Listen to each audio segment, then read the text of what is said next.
सदा नाम घोष करू हरी कथा तेने सदा चित्ता समाधान सर्व सुख ल्यालो सर्व अलंकार आनंदे निर्भर डुलत सो आसवाईसा कोटे आठवची नाही आसवाईसा कोटे आठवची नाही देहीच विदेही भोगुदशा सर्व सुख ल्यालो सर्व अलंकार आनंदे निर्भर डुलत सो तुका म्हणे आम्ही झालो अग्निरूप तुका म्हणे आम्ही झालो अग्निरूप लागुनी दीपाप पुण्यंगा सर्व सुख ल्यालो सर्व अलंकार आनंदे निर्भर डुलत सो पणंगा करू प्रथम नमन पांडुरंगा करू प्रथम नमन पांडुरंगा करू प्रथम नमन पांडुरंगा करू प्रथम नमन दुसरे चरण संतांचे दुसरे चरण संतांचे दुसरे चरण संतांचे त्यांच्या कृपादाने कथेचा विस्तार कृपादाने कथेचा विस्तार त्यांच्या कृपादाने कथेचा विस्तार कृपादाने कथेचा विस्तार बाबाजी सद्गुरुदास तुका बाबाजी सद्गुरुदास तुका बाबाजी सद्गुरुदास तुका पांडुरंगा करू प्रथम नमन दुसरे चरण संताजिया त्यांच्या कृपादाने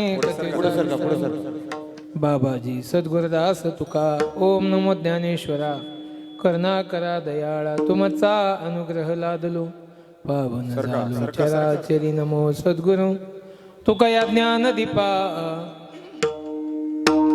नमो सद्गुरु सच्चिदानंद रूपा नमो सद्गुरु भक्त कल्याण मूर्ती नमो सद्गुरु भास्करा पूर्ण कीर्ती सेवेला गी सेवक झालो सेवक झालो सेवेला गी सेवक झालो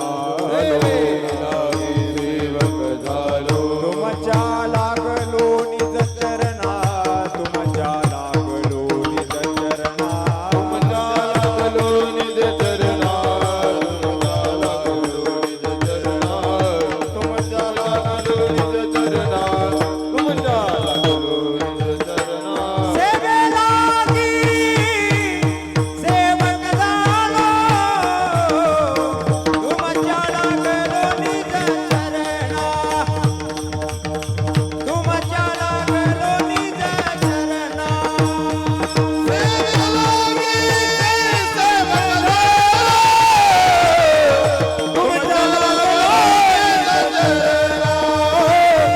सेवक झालो तुमच्या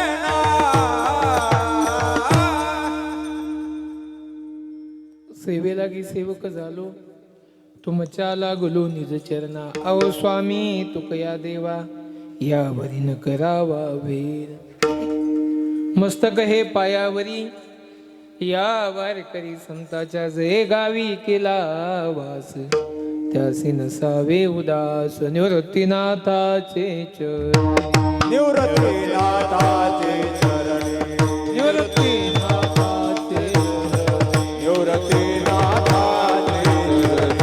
शरण एका जनार्दने शरण एका जनार्दने शरण एका जनार्दने शरण एका जनार्दने शरण एका जनार्दने शरण एका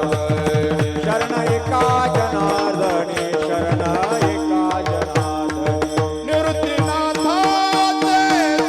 चरणी शरण एका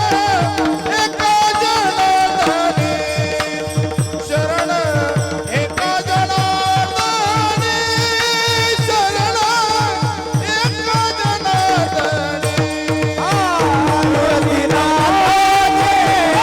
शरण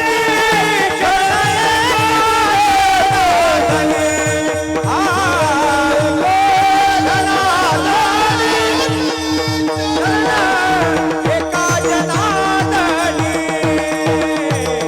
शरण एका जनार्दने निवृत्तीनाथाचे चरणी शरण एका जनार्दनी शिवा अवतार धरून केले त्रैलोक्य पाव सदा नाम घोष करो हरी कथा सदा नाम घोष करो हरी कथा तेने सदा चित्ता समाधान सर्व सुख ल्यालो सर्व अलंकार आनंदे निर्भर डुलत सो प्रस्तुत प्राप्त स्थळी.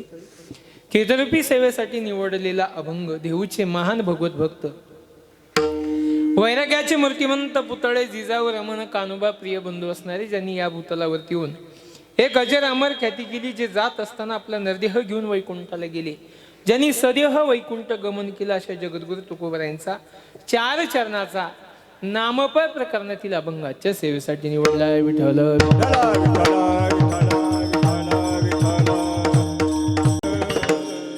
माझ्या मायबापा सज्जन श्रोते, आपल्या पवित्र पावन पुण्यभूमी श्री क्षेत्र राधाकृष्ण प्रेम मंदिर संस्थान तामथरी तालुका सिंदखेडा जिल्हा धुळे या पवित्र तपस्थळावरती हा संपन्न होत असणारा भव्य आणि दिव्य स्वरूपाचा अखंड हरिनाम सप्ताह तथा प्रथम कटिशिला वैदिक पूजन विधी सोहळा मोठ्या उत्साहात मोठ्या आनंदामध्ये भगवंताच्या कृपेने साधू संतांच्या आशीर्वादाने गुरुवर्य मोठे बाबा तथा गुरुवर्य नतुसिंग बाबा यांच्या कृपा आशीर्वादाने तुम्हा सर्व सज्जन मायबापांच्या अथक परिश्रमाने आदरणीय हरिभक्तीपरायण या मंदिराचे अध्यक्ष आदरणीय हरिभक्तीपरायण महेंद्र महाराज यांच्या अथक परिश्रमाने आणि महाराजांच्या कुशल मार्गदर्शनाने हा संपन्न होत असणारा भव्य आणि दिव्य स्वरूपाचा सोहळा, या सोहळ्यातील आजचा हा पहिलाच दिवस आणि पहिल्याच दिवसाची कीर्तनाची सेवा तुम्हा सर्वांच्या वतीने सर्वांच्या आग्रहाने आणि आदरणीय हरिभक्तीपरायण महेंद्र महाराज यांच्या त्या ठिकाणी विनंतीला नाही, आदरणीय बाबांच्या आज्ञेने ही कीर्तनाची सेवा माझ्या वाट्याला आली. आणि या कार्यक्रमासाठी उपस्थित सर्व गायक वादक गुंजन संत मंडळी सर्वांचे कोटी कोटी धन्यवाद आभार व्यक्त करतो. प्रामुख्याने आजच्या कीर्तनासाठी ज्यांची विशेष उपस्थिती आहे ते आदरणीय राजेश कुंवर राजेंद्र सिंग नरुका साहब या ठिकाणी उपस्थित आहे. आदरणीय साहेबांचे देखील कोटी कोटी धन्यवाद आभार व्यक्त करतो. आदरणीय श्री परमपूजनीय कौशल्य किशोर ठाकूरजी महाराज या ठिकाणी उपस्थित आहे. महाराजींचे देखील कोटी कोटी आभार धन्यवाद या ठिकाणी व्यक्त करतो. कार्यक्रमासाठी आज विशेष उपस्थिती ज्यांची आहे, गोड अशी गायनाची साथ करण्यासाठी उपस्थित असणारे आपल्या परिसराचं वैभव आदरणीय हरिभक्तीपरायण योगेश महाराज उपस्थित आहे. महाराजांचे कोटी कोटी धन्यवाद आभार व्यक्त करतो. आदरणीय हरिभक्तीपरायण माझे परम मित्र अतिशय गोड स्वभावाचं व्यक्तिमत्व बालाजी महाराज उपस्थित आहे. महाराजांचे धन्यवाद. आदरणीय हरिभक्तीपरायण प्रमोद महाराज उपस्थित आहे. महाराजांचे धन्यवाद. आमच्यावरती नितांत प्रेम करणारे आमचे जीवलग मित्र आदरणीय हरिभक्तीपरायण चंदू महाराज उपस्थित आहे. महाराजांचे धन्यवाद. महाराष्ट्रातील प्रसिद्ध कीर्तनकार आणि या मंदिरासाठी चांगल्या प्रकारे ज्यांचं योगदान आहे आणि अतिशय महाराज मंडळीवरती जीवापाड प्रेम करणारे व्यक्तिमत्व आणि आदरणीय महेंद्र महाराजांच्या पाठीमागं खंबीरपणे उभं राहणारे व्यक्तिमत्व आमचे मनोज महाराज उपस्थित आहे. महाराजांचे धन्यवाद. आदरणीय महेंद्र महाराजही उपस्थित आहे. बाबांचे धन्यवाद. बाबांना विनंती करतो तुम्ही समोर बसा. उद्यापासून उभे राहा तुम्ही, आहे की नाही? तुम्ही आज नका उभे राहू, आहे की नाही? उद्यापासून उभे राहा तुम्ही. माझ्यासारख्या सामान्य माणसाच्या कीर्तनामध्ये तुम्ही नाही उभं राहिलं पाहिजे. फार मोठा अधिकार आहे तुमचा. तुमचे धन्यवाद. ही सर्व गोड अशी गुणीजन वारकरी मंडळी या ठिकाणी उपस्थित आहे. महाराजांच्या संस्थेतील आहे. माझ्या मते अतिशय शिवदास महाराजांच्या वारकरी शिक्षण संस्थेतील सर्व गुणीजन उपस्थित आहे. त्यांचे धन्यवाद विनेकरी बाबांचे आभार व्यक्त करतो. महाराष्ट्रातील प्रसिद्ध पखवाज वादक आपल्या नाशिक जिल्ह्याचं मालेगाव तालुक्याचं भूषण आदरणीय कृष्णा महाराज उपस्थित आहे. महाराजांचे धन्यवाद. आणि आज अजून विशेष उपस्थिती या कार्यक्रमासाठी ज्यांची लाभलेली आहे, नाशिक जिल्ह्यातील नवे महाराष्ट्रातील मृदंग या क्षेत्रातील फार मोठं नाव गाजलेलं नाव आदरणीय आमचे दिनूदादा उपस्थित आहे. म्हणजे ज्या वेळेला त्यांनी मला फोन केला बाबा का म्हटले तुम्ही जिथं आहे ती पहिल्या दिवशी तिथं मी वाजवायला आहे. मला असं वाटलं एकाच दिवस ते 7 दिवस एवढ्या लांब तरी थांबत नाही. ते कीर्तन झालं का घरी कीर्तन झालं का क्लास असतात मुलांचे त्यांच्याकडे, पण अतिशय आपल्या प्रेमास्तव आपल्या आग्रहास्तव आणि बाबांची आज्ञा मानून आदरणीय दिनूदादा उपस्थिती त्यांचे देखील धन्यवाद. ज्यांच्याकडे आजच्या कीर्तन सेवेचं दातृत्व आहे सालाबादाप्रमाणे आदरणीय श्री मनोज आनंद पाटील माननीय सरपंच सवाई मुक्ती त्यांचे देखील धन्यवाद आभार व्यक्त करतो. आणि विशेष या ठिकाणी गोड अशी साऊंड सिस्टीम आहे प्रसिद्ध संसिष्टीम या क्षेत्रातले एक चांगलं नाव आदरणीय आमचे भाऊसाहेब दादा, त्यांचे देखील कोटी कोटी धन्यवाद, आभार व्यक्त करतो. गोड साऊंड ते या ठिकाणी देत आहे. आणि विशेष बाबा, तिकडं मंदिराची उभारणी चालू आहे त्या बाजूला, पण त्या बाजूचं मंदिर व्हायला अजून 1 वर्ष 2 वर्ष, म्हणजे ते तुमच्यावरती किती दिवसात करायचं ते वेळ आहे. पण आता इथं जर आपण असं उभं राहिलं तर हे काही मंदिरापेक्षा कमी वाटत नाही. हे मंदिरच आहे ना महाराज. किती सुंदर आयोजन नियोजन. असंच नियोजन पाहिजे, असं नियोजन पाहिजे. एवढी लाईट, असा प्रकाश, असं वाटलं पाहिजे सर्व लोक कोण झोपलं कोण जाग हे लक्षात आलं पाहिजे. एवढी स्वच्छ लाईट असली ना, मग कीर्तनकाराला तुम्ही मळालेल्या कपड्याचा कीर्तनकार आणून उभा केला तरी तो असा चमचम चमकला पाहिजे, आहे की नाही? असं गोड वातावरण, अतिशय उत्साही वातावरण आपल्या या कार्यक्रमाचं आहे. आणि आदरणीय ही गुरुजी मंडळी या ठिकाणी उपस्थित आहे. आता तुम्हाला यातलं काय मराठी कळल ते बघा, बाकीचं काय सोडून द्या, बाकीचं आमचे आता हे ऐकतील, पर्याय नाही त्या गोष्टीला, आहे की नाही? एक विशेषता आहे महाराज, त्यांनी बोललेली हिंदी भाषा आपल्याला समजू शकते, पण मराठी आपण बोललेलं त्यांना ते अवलोकन करताय व हे काहीतरी बोलताय हे निश्चित आहे, पण आपण त्यांची भाषा समजू शकतो, ती मराठी नाही. पण एक विशेष आहे, अरे महाराष्ट्रामध्ये यायचंय, खानदेश या प्रांतामध्ये यायचंय, धुळे जिल्ह्यामध्ये यायचंय आणि गावापासून 2-2.5 किलोमीटर लांब अंतरावरती असणाऱ्या आश्रमावरती प्रेम ठेवून, निष्ठा ठेवून चांगलं कार्य या ठिकाणी घडते. म्हणून या ठिकाणी योगदान देण्यासाठी ही मंडळी आली. त्यांना काही काम नाही का, काही विनाकारण नाही, पण त्यांना माहिती आहे या प्रांतामधला 1 ना 1 रुपया जमा करणारा जो मनुष्य आहे, त्याची काही फॅक्टरी नाही, त्याची काही मोठी कंपनी नाही, त्याचं काय असा सोन्याचा धोर त्याच्या घरातून निघत नाही. या मंदिरासाठी येणारा 1 ना 1 रुपया, त्या प्रत्येक पैशाचा वास घेतला ना, त्याचा सेंटचा आत्ताचा वास येणार नाही, त्याचा डिझेल पेट्रोलचा वास येणार नाही, त्याचा सोन्याचा वास येणार नाही, पण प्रत्येक 1 ना 1 रुपयाचा मंदिरासाठी येणाऱ्या पैशाचा जो वास येईल ना, तो प्रत्येक घामाच्या थेंबाचं येणारे हे त्यांना माहिती आहे. म्हणून ते योगदान देण्यासाठी या ठिकाणी उपस्थित आहे. त्यांचे धन्यवाद. मोठ्या संख्येने पितृवर्ग उपस्थित आहे, तुमचे कोटी कोटी धन्यवाद, आभार व्यक्त करतो. या ठिकाणी पहिलाच दिवस आहे आणि मोठ्या संख्येने माझ्या भक्तिमती माता आणि सन्माननीय मुख्यमंत्री साहेबांच्या तुम्ही सर्व लाडक्या बहिणी या ठिकाणी उपस्थित आहे. तुमचे धन्यवाद, आभार व्यक्त करतो. तुम्ही चांगलं काम चालू आहे, उत्तम काम चालू आहे. आणि या उत्तम कार्यामध्ये आज पहिल्याच दिवसाची सेवा माझ्या वाट्याला दिली.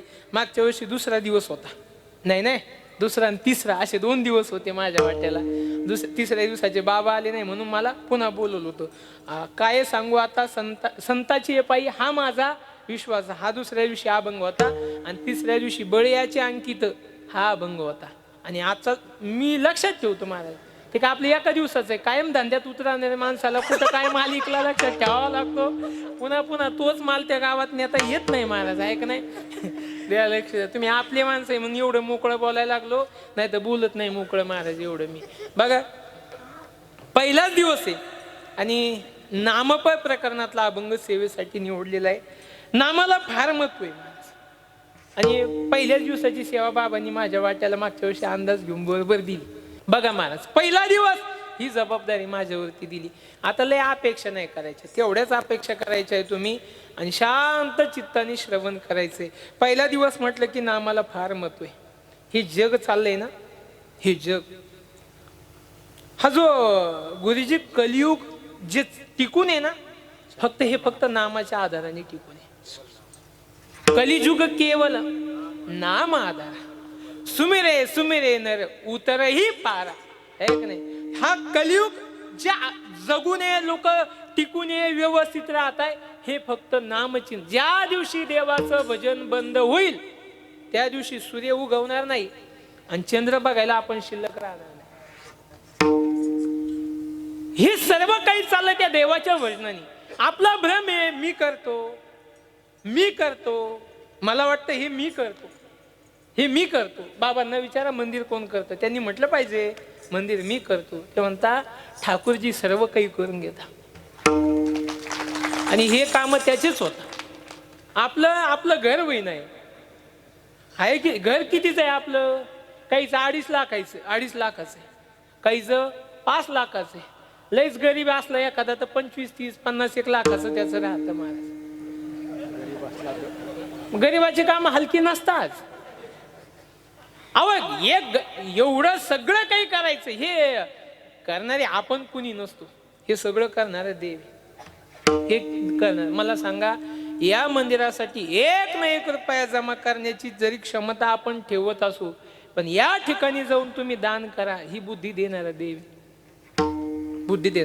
आणि तुम्ही काळजी करायची नाही बाबा हे कसं होईल, लवकर होईल का? सगळं होईल, सर्व काही होईल. अरे ज्याला हात नाही पाय नाही त्याचे खोपे बनवले त्या देवाने. तुमचा संकल्प चुकीचा जर असताना काम झालं नसतं, पण तुमचा संकल्प जो आहे ना तो चांगला संकल्प. संकल्प चांगला पाहिजे. म्हणजे संतांचं एक प्रमाण आहे, सत्य संकल्पाचा दाता नारायण.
आपकी भावना अगर नेक हो तो भगवान सब कुछ दिला देता है. मराठी में सत्य संकल्पाचा दाता, दान देने वाला भगवान है, दाता नारायण. सर्व करी पूर्ण मनोरथ. आपल्या अपेक्षा चांगल्या पाहिजे. देवा मला पंढरपूरची वारी घडू दे, ही भावना असेल ना, गुडघे दुखत असले तरी पंढरपूरला जाता येईल. पण इच्छा नसेल, चांगले गुडघे खराब करून देऊ घरी बसवे. संकल्प चांगला करा. संकल्प आपला चुकीचा नसावा, वाईट नसावा. संकल्प चांगला असेल तर देव सर्व काम आपले सोयीला लावतो. हा मी करतो हा भाव अंतःकरणात नसावा. जे काही चांगलं घडलं ते देवाने केलं, आणि वाईट जर झालं ना तर आपल्या प्रारब्धाला दोष द्या. चांगलं केलं तर मी केलं म्हणून नका, चांगलं केलं तर देवाने केलं, आणि काही वाईट जर घडलं तर आपल्या संचिताला दोष द्या. आपलं उलट आहे. चांगलं जर काही झालं तर मी केलं, आणि वाईट जर घडलं तर देव का डोळे लावून बसला. त्याने डोळे तरी किती दिवस उघडे ठेवायचे आपल्यासाठी. आपल्या जीवनामध्ये आपली एक जबाबदारी, आपण भजन करावं, आपण नामचिंतन करावं. त्या नामचिंतनाचा फायदा आपल्या जीवनात झाल्याशिवाय राहणार नाही. सतत त्या देवाचं नामचिंतन करणारी लोक सुखी झाली. सतत भजन करणारी लोक कृष्ण महाराज समाधानी झाले. सतत नामचिंतनामध्ये मग्न असणारी लोक चांगल्या पदावरती गेले. पद म्हणजे काही राजकीय पद नाही, चांगल्या पदावरती गेले म्हणजे पापी असणारी माणसं शुद्ध झाली. महाराज पापी असणारी कशामुळे? फक्त नाम साधनेमुळे. कारण की ती नाव देवाला आवडतं. भजन जीवाला आवडण्यापेक्षा भजन देवाला आवडलं पाहिजे. देवाला आवडतं. हो, देवाला विचारा, देवा तुला तुझं नाव किती आवडतं, किती आवडतं. भगवंत सांगतात मला नाव घेणाराही आवडतो. एरवी तरी पार्था माझे भजनी असता, तया ते मी माझे माथेचा मुकुट करी. जो माझं भजन करतो, जो माझं नामचिंतन करतो, तो मला फार आवडतो. देवाच्या आवडीचा प्रकारच नाथबाबांनी एका अभंग सांगितला. देवाला आवडणारा प्रकार सांगितला. आवडे देवासी तो ऐका प्रकार, नामाचा उच्चार रात्र दिवस, नामाचा उच्चार रात्र दिवस. आवडे देवासी तो ऐका प्रकार, आवडे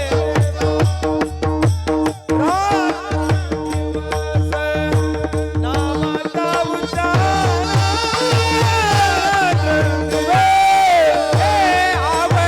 देवासी तो ऐका प्रकार, आवडे देवासी तो ऐका प्रकार,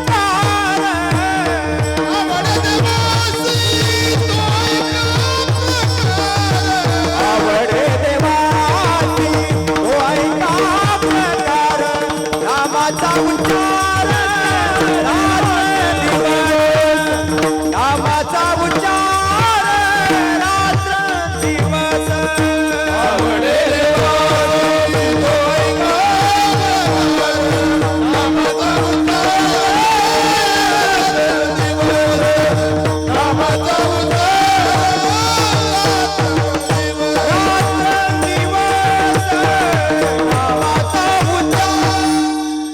देवाच्या आवडीचा प्रकार नाथ महाराजांनी सांगितलं. देवाला काय आवडतं? त्याचं भजन केलेलं देवाला फार आवडतं. जसं तुम्हाला वाटतं तुमचं नाव व्हावं, मला वाटतं माझं नाव व्हावं, इथं बसलेल्या सर्वांना वाटतं आपलं काय असावं, माझं नावच कुठं निघू नये असं कुणी आहे का? हम हरिनाम के आम्ही आमच्या नावाचे प्रेमी नसलं पाहिजे, आम्ही देवाच्या नावाचे प्रेमी असलं पाहिजे. आम्हाला आमचं नाव घेणाऱ्यापेक्षा देवाचं नाव घेणारे आवडले पाहिजे. महाराज, देवाला ते आवडतं. तुम्हाला जसं वाटतं तुमचं नाव व्हावं, ही पत्रिका हातात घेतली मी. हातात घेतल्यावर त्या पत्रिका बघितली. सर्वात आधी काय बघितलं असेल मी? नाव, फोटो कोणाचा? मंदिरात. नाही, मी माझं बघतो. नाही, मला ते व्हॉट्सअपला पत्रिका येतात ना, मनोज महाराज, ते लोक आपले महाराज म्हणतात आजची सेवा उद्याची सेवा. मी पत्रिका अशी ती डाउनलोड करतो, तिच्यात माझा फोटो नाव दिसलं तर ठेवतो, नाही दिसली त्या मिनिटाला डिलीट. रिसायकल बिन मध्ये सुद्धा सापडत नाही मग ती पत्रिका. मला हा जिथं आपलं नावच नाही ती बघायचं काय कारण आहे? हे जीवाचं झालं. जर मला एवढं माझं नाव आवडत असेल महाराज, मी फक्त माझं घर चालवतो. वाक्य पुन्हा ऐका. मी फक्त माझा परिवार प्रपंच चालवतो तरी मला वाटतं माझं नाव असावं. जो या विश्वाचा कारभार चालवतो त्याला वाटत नाही का माझं नाव आहे?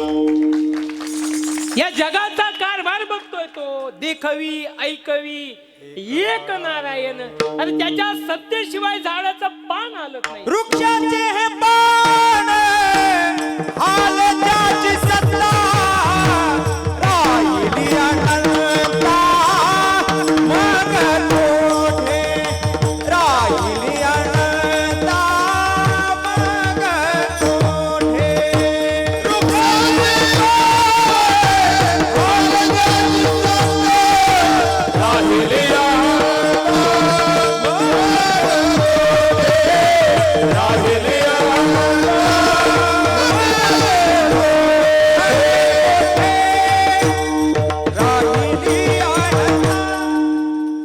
या झाडाचं पाने हलतं ना, ही सत्ता त्याची. वृक्षाची पान हले ज्याची सत्ता, त्याच्या सत्तेशिवाय झाडाचं पान नाही. स्वतः भगवंत सांगतात, म्या बोलविल्या वेदू बोले, म्या चालविल्या सूर्य चाले, म्या हलविल्या प्राणो हले, जो जगा ते चाळीता, ते ममई वंशो जीव लोके. हो, हे सगळे माझे अंश आहे. माझ्या सत्तेनं सगळं चालतं. मी बोलवलं तरच वेद बोलतो. म्या बोलविल्या वेदू बोले, म्या चालविल्या सूर्य, मी चालवलं तर सूर्य चालतो, मी हलवलं तर प्राणी हालतो. आणि मी सगळे बटन बंद केले का मग हलतो का प्राणी? मग राम बोलो बाई, मुक्काम पोस्ट मसन काही पर्याय ना, दुसरीकडे जागाच नाही, ठेवायचं कुठं झालं. ही सत्ता देवाची आहे, हे सगळं त्याच्या सत्तेने चालतं. हे बघ, अजून तुम्हाला एक वाक्य सांगतो. रात्री अलाराम लावून झोपणं ही जबाबदारी तुमची. सकाळी लवकर उठायचं आई साहेब, मग अलाराम लावता ना तुम्ही. अलाराम लावून किती वाजेच लावता? 8 वाजेचा नाही, मग 5 वाजता, बरोबर 5 वाजेचा लावता. म्हणजे मी 8 वाजेचा शहरात लावल्या जातो म्हणून. आता काय लवकर उठणारे गेला का, या जुन्या म्हाताऱ्या होत्या, यांना अलाराम नाही, ते कोंबड्या आरवलं कच जाग यायची. आता कोंबडेच राहिले नाही, आरवायचं कुणी ऐक नाही, ते चांगलं झालं, राहिले नाही. ते पहाटे लवकर उठण्यासाठी अलाराम लावता तुम्ही. अलाराम लावणं तुमच्या हातात आहे. मोबाईल वाजल ती मोबाईलची जबाबदारी, पण अलाराम वाजल्यानंतरही तुम्हाला उठू द्यायचं का नाही उठू द्यायचं हे कोणाच्या. तुम्ही तर गज मी तर अलाराम लावून झोपलो पण उठलो का नाही, ही सत्ता त्याची. त्याकरता दाखवणारा तोय, ऐकवणारा तोय. देखावी ऐकवी एक नारायण, आणि तयाचे भजन चुकू नको. त्याचं भजन चुकायचं नाही, त्याचं भजन करायचं. त्याला त्याचं नाव घेतलेलं आवडतं. नावाला किती महत्व आहे. प्रत्येकाला वाटतं माझं नाव असावं. ज्ञानोबा सांगतात, आपण जन्माला आलो त्या दिवशी आपल्याकडे नाव नव्हतं.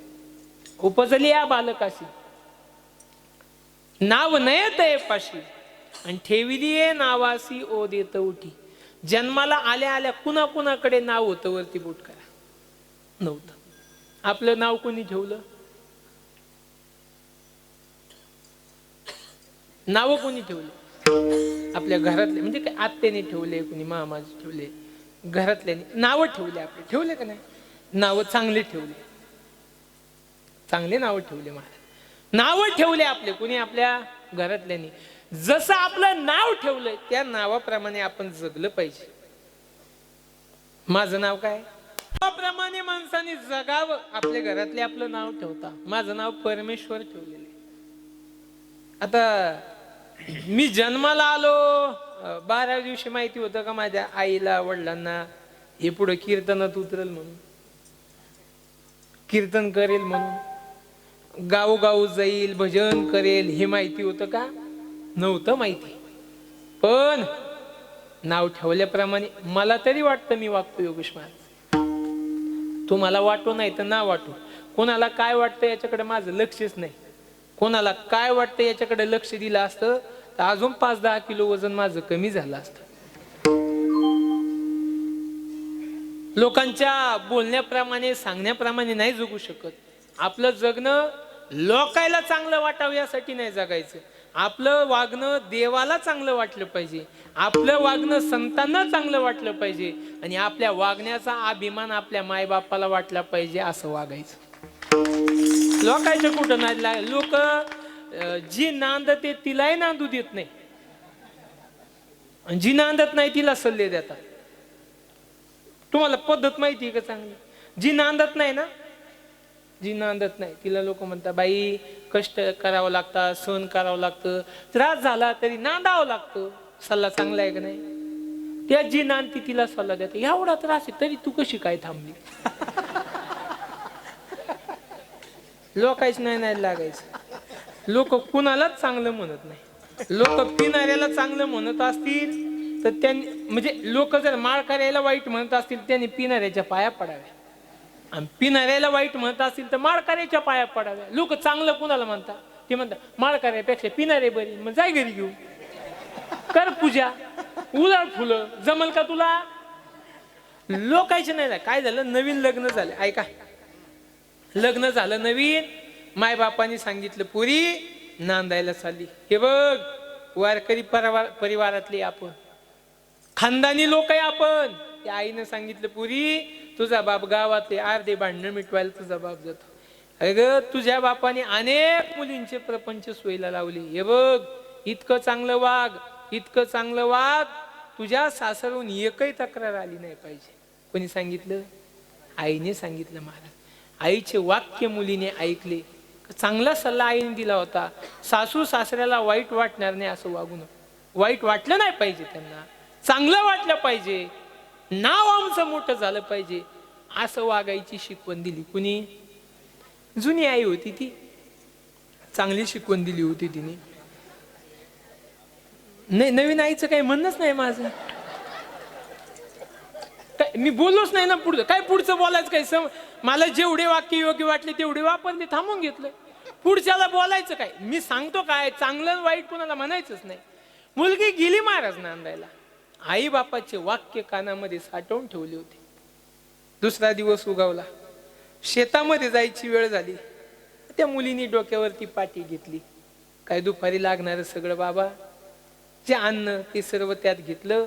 सासूबाईला सांगितलं, आत्या तुम्ही कुलूप लावा, मी चालते पुढं. हे वाक्य बरोबर होतं का चुकीचं होतं? ते आजी चष्मेवाल्या आई बरोबर. मला सांगा, सूनबाईने त्या सासूला सांगितलं, आत्या मी पाटी घेते डोक्यावरती, तुम्ही कुलूप लावून या. हे वाक्य बरोबर आहे का चुकीचं आहे? बरोबर आहे, जबाबदारी दिली, चांगलं झालं. पण मला सूनबाई अशी पुढे निघाली.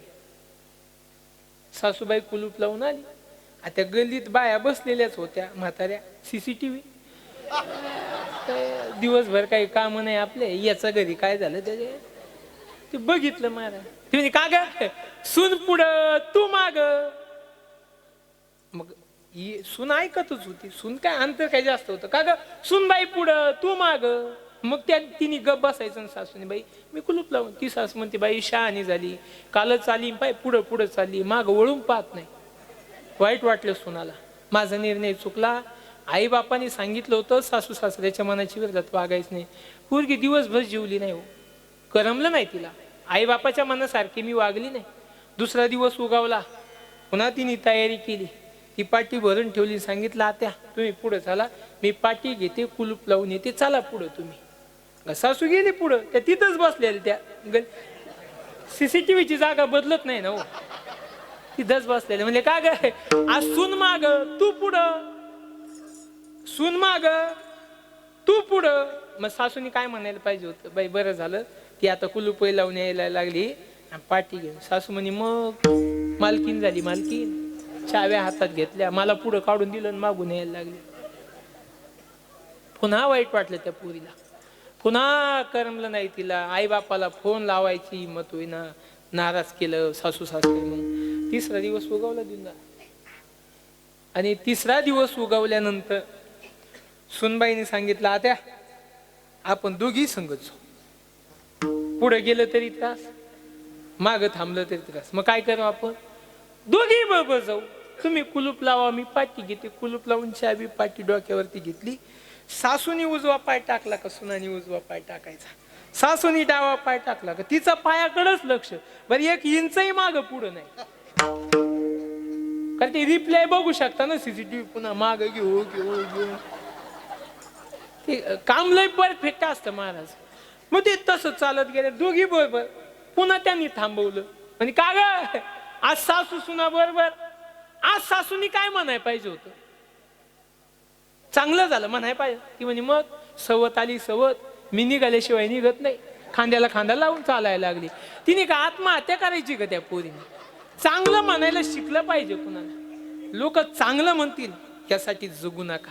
लोक काय म्हणतील याचा विचारच करू नका. लोकांनी काही म्हणू द्या, पण माझ्या देवाने मला चांगलं म्हटलं पाहिजे. अरे मीराबाईचं जीवन तुम्हाला चांगलं माहिती. संत मीराबाईला लोक चांगलं म्हणत नव्हते यात नवल नाही. स्वतःचा बापही चांगलं म्हणत नव्हता, पण काळजी नाही वाटून घेतली संत मीराबाईने. ज्याची जी भावना असेल ती राहू द्या, पण माझ्या जीवनामध्ये बस कुणाशी काही घेणं नाही मला. मेरे तो गिरीधर गोपाल दुसरं नकोय. दुसऱ्याच्या मनाचा विचार कधी करावा माहिती का, जेव्हा त्याच्याकडनं आपल्याला काही घेणं असेल, गरज असेल, तर त्याचा विचार करा. अन्यथा ज्याच्याशी काही घेणंच नाही त्या लोकांचा काय विचार करायचा, कशासाठी विचार करायचा. ज्याची पोरगीच आपल्याला करायची नाही त्याच्या समोर काय चांगलं वागायची गरज आहे. चांगलं वागलंच पाहिजे आपण. पण त्याच्या काय पुढं पुढं करायचं? तू देणार नाही माहिती, आपण करणार नाही माहिती, कायसाठी? ज्याच्याशी गरज आहे गड्या, ज्याचं जगणं वागणं चांगलं आहे, ते देवाला चांगलं वाटावं, भजन समाजाला चांगलं वाटावं म्हणून नाही. समाजाला काही चांगलं वाटतं, चांगले गाणे गझल कानावरती पडल्या समाजाला गोड वाटतात. गाणे चांगलेच वाजले पाहिजे असं काही नाही. कोणतेही गाणे असं सांगा, त्या गाणे ऐकणारा समाजच नाही असं दाखवा मला.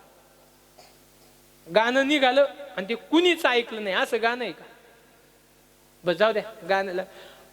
कोणत्याही कसाही कीर्तनकार आणा, त्याचा वर्ग आहे. कीर्तन का विनोदी आणला तरी त्याचा ऐकणारा वर्ग आहे. चिंतन मांडणारा आणला तरी त्याचा, बाल कीर्तनकार आणला तरी त्याचा वर्ग आहे. आणि एकदम म्हातारी कीर्तनकार आणले तरी त्यांचा ऐकणारा वर्ग आहे. असं सांगा वर्गच नाही कुणाला, असं आहे का? एखादा महाराज पाहिला मंडपच खाली झाला कधी? प्रत्येकाचा वर्ग ठरलेला आहे, प्रत्येकाचा ऐकणार तो विचार नाही का? जीवनामध्ये आपण केलेलं भजन, आपण केलेली भक्ती, आपण केलेली नामसाधना देवापर्यंत पोचली पाहिजे. मग महाराज नामसाधना त्या देवापर्यंत का पोचावी? त्याला ते आवडतं. आवडे देवासी जे प्रमाण दिलं तो ऐका प्रकार. नामाचा उच्चार रात्रंदिवस, त्याचं भजन केलेलं, त्याचं नामचिंतन केलेलं त्याला आवडतं. किती भरपूर त्याला आवडतं. म्हणून तुकोबारायांच्या जीवनामधले प्रसंग आहे. तुकोबारायांच्या जीवनामध्ये तुकोबारायांची परिस्थिती तुम्हाला चांगली माहिती होती. तुकोबारायांच्या घरातली परिस्थिती तुम्ही स्वतः डोळ्यांनी नाही बघितली, पण कानाने ऐकली ना. संत तुकाराम बाबाजी, संत तुकाराम, तुम्हाला सर्व माहिती आहे देहू गावची काय परिस्थिती. तुकोबारायांच्या जीवनामध्ये संपत्ती भरपूर होती पण निघून गेली. दुष्काळे आटिले, राहू द्या खाली राहू द्या बाबा, आणि चिपड्या त्याच्यावर ठेवा, चिपड्या. दुष्काळे आटिले, द्रव्य नेला मान, आणि स्त्री एक अन्न करिता मेली. तुकोबारायांच्या जीवनातला प्रसंग. दुष्काळामुळे घरातलं धन धान्य सगळं निघून गेलं. हे बघा, संपत्ती गेली आणि तुकोबारायांच्या जीवनातला मान निघून गेला. वाक्य पुन्हा ऐका. संपत्ती गेली, मानही गेला. माणसाला मान आला का समजून जायचं आपल्या खिशात पैसे वरती दिसायला लागले गाड्या. संपत्ती गेली का मान निघून जातो. दुष्काळे आटिले, द्रव्य नेला मान, ही तुकोबारायांची परिस्थिती. आणि स्त्री एक अन्न करिता मेली. तुकोबारायांची पत्नी अन्न वाचून मेली. अन्न मिळालं नाही म्हणून तुकोबारायांची पत्नी गेली. ऐकताय ना तुम्ही? 20 वर्ष झाले मी कीर्तन करतोय. हे जानेवारी मध्ये 20 वर्ष होतील. पहिले कीर्तन केलं होतं मी 2004 साली. 20 वर्षाचा कालावधी. मी 20 वर्षापासून ही वाक्य सांगतोय. तुकोबारायांची एक पत्नी अन्न वाचून मेली, पण 20 वर्षाच्या कालावधीत असं एकदाही ऐकलं नाही का एखाद्याची बायको अन्न वाचून मेली. पण जाऊ द्या, मला काय, मी वयाने लहान आहे. तुम्ही तरी ऐकलं का एखाद्याची बायको अन्न वाचून मेली? हा, अन्न खाऊन मेली. खा वाचून मेली नसेल ऐकलं, पण खाऊन मेली हे ऐकलं असेल तुम्ही. अरे काय परिस्थिती होती तुकोबारायांची. दाजी नका बोलू. काहीच नव्हतं तुकोबारायांकडे. मुडक्याची बाजा, वरी वाकडाच्या काय होतं? काहीच नाही. बघा तुकोबारायांकडे, बघा तुकोबारायांचं जीवन. अरे काही नसताना तुकोबारायांच्या चेहऱ्यावरचं जे समाधान होतं ना, ते समाधान कोणाकडेच नव्हतं. समाधान कधी येतं चेहऱ्यावरती? चेहऱ्यावरती प्रसन्नता कधी येते? संपत्तीने, धनाने, पैशाने, बंगल्याने, बायको, पोर याच्याने प्रसन्नता नसते. प्रसन्नता कशाने येते? देवाच्या भजनामध्ये रम म्हणलं. हे बघा चेहरे मुलांचे कशी चेहरे, हे बघा चेहरा बघा ना. हे टवटवीत कृष्ण महाराजांचा चेहरा बघा. बाबाजींचा हे बघा ना तुम्ही, बाबाजींचा चेहरा बघा. आणि एखादा श्रीमंत आणून उभा करा शेजारी, त्यांचा चेहरा बघा. काय अवघड आहे. व्याप कोणी वाढवायला लावली एवढे? कशासाठी व्याप वाढवायची एवढे? लय लोड नाही घ्यायचा. घरचे चांगलं जगताय आपल्यापेक्षा, वनवन आपली चालू आहे. तुम्ही असं कधी पाहिलं का आपण बाहेरून आलो ना आपली बायको टेन्शन मध्ये? टेन्शन मध्ये नसते नसल नाही नाही नाही. उलट ती महाराज सोप्या पाय लावून आपण गेल्या गेल्या 7-8 चॅनल एका टायमाला बदलून टाकी ती महाराज. टेन्शन घेतो कोणी आपण. या जीवनामध्ये समाधानी राहायचं असेल ना, देवाचा विचार करा, आपल्या अंत समयीचा विचार करा, जगण्याचा विचार करू नका. तो पोसवतो, तो सांभाळतो, आपली व्यवस्था करतो. अरे अन्न अन्न अन्न आपण करतो, पण आपल्याला अन्न देणारा तो देव आहे. समाधानी राहायचं असेल, संपत्तीने समाधान नसतं. समाधान संपत्तीने मिळालं असतं तर सर्वात जास्त समाधानी आपले अंबानी असतात. संपत्तीने समाधान मिळालं असतं तर ही लोक लय खुश राहिले असते. विचारा ना तुम्ही, संपत्तीने समाधान आहे का? एकाच्या घरामध्ये 1 कोटी रुपये होते. किती? तिजोरीत 1 कोटी रुपये होते पडलेले. बंगला 3 कोटीचा होता त्याचा. मग त्याच्या कोटी शिवाय तो बोलतच नव्हता. आपल्याला कोटी माहिती का? होय बालाजी, आपल्याला धोत्राला गाठी माहिती, कोटी नाही माहिती महाराज. 3 कोटीचा बंगला होता, तिजोरीत 1 कोटी रुपये होते, एसी कूलर फॅन महागाच्या गाड्या होत्या. त्याच्याकडे गाडी 1 कोटी रुपयाची होती, कोणती BMW कोणत्या कंपनीची गाडी, पण लांबूनही पाहिली नाही ती अजून. एवढ्या महागाचे सगळं काय होतं. पण ऐका, त्याच्या दारामध्ये एक भिकारी गेला. त्या इकडे लक्ष, बोल नका दीदी, बोल नका. रात्री 10 वाजले आणि एक भिकारी भीक मागून त्याच्या दारात गेला. फुटपाथ म्हणता ना तिथे, त्याच्या बाहेर तिथे गेला. त्या भिकारीने वरती बघितलं, तो एवढा श्रीमंत मनुष्य त्या बंगल्याच्या गॅलरीत फिरत होता वरती. हा भिकारी म्हटला, 10 वाजले, झोपत का नाही? काळजी कुणाला? भिकाऱ्याला. हा कोट्याधीश आहे, मग झोपत का नाही? भिकारी म्हणला, जाऊ दे, त्याच्या कुठं नाही लागता, आपल्या झोपेचं खराब. भिकाऱ्याने झोपून घेतलं. 12 वाजता जाग आली त्याला. 12 वाजता जाग आल्यावरती वरती लक्ष गेलं, तो गॅलरीतच फिरत होता. भिकारी म्हटला, अरे 12 वाजले तरी आप फिरतोय. पुन्हा भिकारी झोपला. पहाटे 4ला उठला भिकारी, वरती लक्ष गेलं, ती गॅलरीतच फिरत होत. भिकारी पुन्हा झोपला. 6 वाजता जाग आली भिकाऱ्याला, तर ती त्याची जॉगिंग चालू झाली होती. भिकारी म्हटलं, हा कोटीचा मालक आहे, याच्या घरात महागा मोलाच्या गाद्या आहे, सगळं काही नीटनेटकं आहे, सगळं काही व्यवस्थित आहे. हा झोपला का नाही? त्याला विचारायचं झोपला का नाही. विचारतो ज्याला, झोपला का नाही. विचारायचं ज्याला, का झोपला नाही. काय कारण न झोपण्याचं? काळजी कुणाला? त्याच्या घरातले निवांत झोपले, काळजी भिकाऱ्याला. ले डोक्याला ताप आहे महाराज आपल्या. भिकारी पुन्हा सकाळी उठला, चहा पाणी घेऊन आला. 8 वाजता त्या बंगल्याच्या गेटवरती येऊन उभा राहिला. 8 वाजता गेटवरती उभा राहिला. गेटवरती महाराज 8 वाजता गाडीमध्ये बसला तो श्रीमंत. ड्रायव्हर चालवायला तो बाजूला बसला. कोटी रुपयाची गाडी गेट जवळ आली. तो डोर किपर राहतो ना, ते गेट लोटायला, त्याने गेट लोटलं महाराज. गाडी बाहेर आली. भिकारी आडवा झाला. थांबा,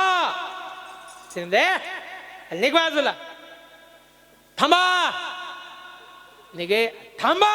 थांबवली गाडी. काय म्हणतो? म्हणजे साहेब, बंगला कुणाचा आहे? माझा. मग घरात गादी नव्हती का रात्री? होती. देख नाही गादी. अरे 2.5 लाखाची गादी आहे. मग एसी बंद होता का? एसी कूलर फॅन सगळी सुविधा आहे. मग साहेब, मी तर असं ऐकलं तुमच्या घरामध्ये 1 कोटी रुपये तिजोरी. म्हणजे हो. मग तरी का झोपले नाही? अहो एवढा पैसा आहे, संपत्ती, मग का झोपले नाही? त्या श्रीमंतांनी खिशात हात घातला आणि 2000 रुपयाची नोट काढली. कितीची? 2000ची. त्या भिकाऱ्याला दिली. चालत होती तेव्हा. दृष्टांत जुना आहे. तो रिन्यू करून घेतोय मी आता. 2000ची नोट दिली. कुणाला? म्हणजे हे 2000 घे, तुला उद्या सांगतो मी का झोपलो नाही. भिकारी म्हणला, साहेब उद्या नका सांगू, आज महिन्यानी सांगा, फक्त रोज 2000 रुपये देत जा. जाऊ दिली गाडी. ती गाडी गेली. भिकारी गेला. दिवसभर फिरला भिकारी. चहा, नाश्ता, जेवण, रस, ज्यूस सगळं दिवसभर पिला. पण त्या 2000च्या नोटाला धक्का लागू दिला नाही. काही भिकारी लय हुशार असतात, धक्का लागू देत नाही. लग्नाला गेले तरी दुसऱ्याच्या गाडीवर, पंपावर गेल्यावरच फोन येतो त्यांना. बिल बिल द्यायच्या टायमालाच त्यांना फोन येतो आणि कानाला मोबाईल. आपण बिल दिल्यावर म्हणतो का रे दिले, मी दिले असते ना. अरे इमानदारी पाळ, देवाला तरी घाबर, आमचा दे विषय सोडून. इमानदारी पाळा, चांगलं नाही आहे असं वागणं.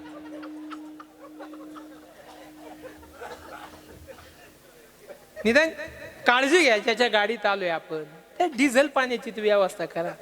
जाताना करतो मी, काही काळजी नाही त्याची. द्या इकडे काही काय महाराज, काही जगणं असतं, काही लोकांचं जगणंच आवडत नाही महाराज. अरे 10-20 रुपये वाचून काय आपण काय अब्जाधीश होणार आहे का? असं मोकळ्या मनाने दान धर्म करावं, मोकळ्या मनाने. लोक म्हणतात यांच्याकडे एवढं कसं काय, अरे ते तेवढं देताय, तेवढं दिल्याने येत राहत, देत जा. काय नाही, पाळून काय जे व्हायचं ते होणार. हे बघा आजही महाराज ज्यांनी दिलं त्याचं नाव निघणारच आहे. ही जे दगड आता खाली जे 1 कोटी रुपये या जमिनीत घातले, पैसे वायाला नाही गेले, वायाला नाही गेले. ज्या वेळेला भगवान ठाकूरजींचं मंदिर होईल, ज्या वेळेला हे प्रेम मंदिर होईल, तर ठाकूरजी म्हणतील या पायामध्ये ज्यांनी ज्यांनी कष्ट, ज्या ठिकाणी ज्यांनी ज्यांनी कष्ट घेतले, हे सगळं मी उभा आहे, त्यांच्या भविष्यावरती उभा आहे. आपण केले काहीच वाया जात नाही. तो भिकारी दिवसभर फिरला, 2000 नोटाला धक्का लागू नाही दिला. पुन्हा रात्री तिथं आला, 10 वाजता पुन्हा झोपायला लागला. ते वरच्या खिशात 2000 रुपये होते. डोळे झाकले त्यांनी. डोळे झाकल्यावर त्याच्या लक्षात आलं माझ्या वरच्या खिशात 2000 रुपये मी झोपल्यावर कोणी काढून नेले. मग उठून बसला तो, मांडी घातली,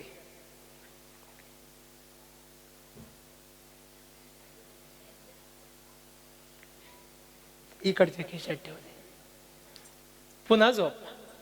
पुन्हा त्याच्या डोक्यात आलं या खिशातून काढून नेले. मग पुन्हा इकडच्या इकडे ठेव, मागच्या खिशात ठेवले, अंथरुणा खाली ठेव, चपला खाली ठेव, सॉक्स मध्ये घाल. असं करता करता सकाळचे 6 वाजले. 6 वाजता ती 2000ची नोट अशी धरली. मग तो विचार करतो, अरे मला जर फुकटची 2000 झोपू देत नाही, याला फुकटाचे 1 कोटी रुपये झोपू कसे काय देतील. आपल्या जीवनामध्ये संपत्तीने जर समाधानच मिळालं असतं तर श्रीमंत लोकांना आपल्या वाट्याला काहीच आलं नसतं. सगळं ते समाधान कुणाकडे गेलं असतं. श्रीमंत अरे 1000 रुपये 1000 कोटी रुपये खर्च करूनही त्यांना समाधान नाही लग्नाचं. आमचा गरीब माणूस लाखच रुपये लग्नात घालतो पण समाधानी राहतो. गावभर महाराज अहो काय त्याच्या अंगावरचा 65 रुपये मिठाचा कपडा असतो. त्याच्या मुलीला विचारा, तिला तो घागरा घेतलेला असतो, कितीचा आहे? 4500 आहे. अरे 100 कोटीचा घागरा अंगावरती, तरी त्या पोरीच्या चेहऱ्यावरती समाधान नाही. काय बर केवढा नवरदेव, समाधान नाही ना हो. समजलं तर मी मोकळं नाही बोलू शकत, आम्हाला बंद नाही काही. आणि एवढं मोकळं सांगायची वेळ तुम्हाला आल्यावर काय अर्थ आहे त्या गोष्टीला? काही काही गोष्टी अशा समजून घेत चाला तुम्ही. जसा अंदाज येतो बा आता पुंडलिका झाला, आता पंगत बसणारे, अंदाज लावून घेत झाला, असं समजून घ्यायचं. मी काय मी लय बोळा कीर्तनकार, मी काय बोलतो मला कीर्तन झाल्यावर अंदाज येतो हे बोलाय नव्हतं पाहिजे म्हणून. द्या इकडे लक्ष द्या. झालं समाधान पाहिजे. अरे तुकोबरायांच्या जीवनात काही नव्हतं, गाडी नव्हती, बंगला नव्हता, काही नव्हतं, काही नाही, पण तुकोबरायांच्या चेहऱ्यावरती समाधान होतं. लोक गेले तुकोबरायांकडे, तुकोबराय सगळं काही आमच्याकडे, घर आहे, बंगला आहे, माडी आहे, चांगली पत्नी आहे, गोड बोलते आमच्याशी, मृदू बोलते, मधुर बोलते, सगळे ना महाराज. आमच्याकडे समाधान नाही. तुमची पत्नी तुमच्या विरोधात, गावातला पाटील तुमच्या विरोधात, गावातली लोक तुमच्या विरोधात, काहीच नाही तुकोबर आहे तुमच्याकडे. पण एक सांगू, तुमच्या चेहऱ्याकडे बघितलं की मात्र तुमच्या चेहऱ्यावरती समाधान दिसतं. महाराज या चेहऱ्यावरच्या समाधानाच्या मागचं कारण काय? ज्या वेळेला त्या समाजातील त्या लोकांनी विचारलं चेहऱ्यावरच्या समाधानाचं कारण काय, त्या समाधानाचं कारण तुकोबरायांनी अभंगाच्या पहिल्या सदा नाम घोषे, वा सदा नाम घोषे, करू हरि कथा,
समाधान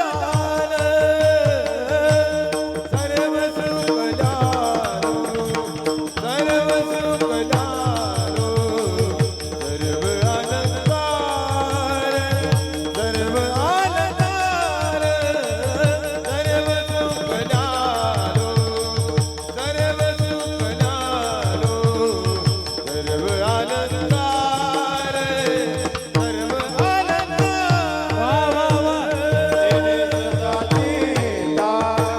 तेने सदा चेता समाधान समाधान समाधान सर्व सुख लालो सर्व सुख लालो सर्व अलंकार सर्व अलंकार सर्व सुख लालो सर्व सुख लालो सर्व अलंकार सर्व अलंकार